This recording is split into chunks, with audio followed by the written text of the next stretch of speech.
বড়দিনের এই মা আমরময়ী দেবীর যোগ সেন্টারে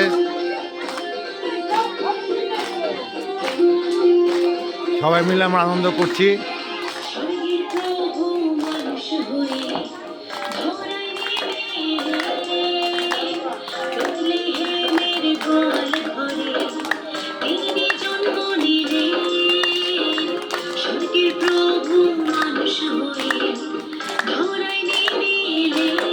আজকের উপস্থিতি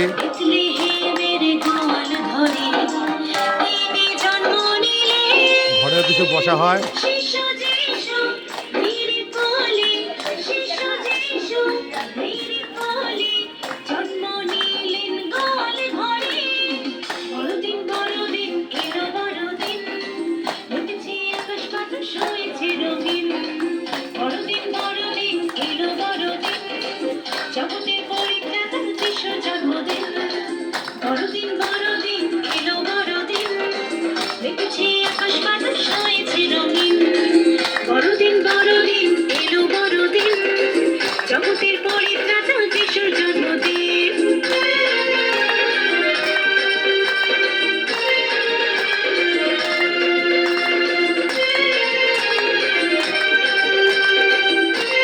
সবাইকে কেক পরিবেশন করা হচ্ছে।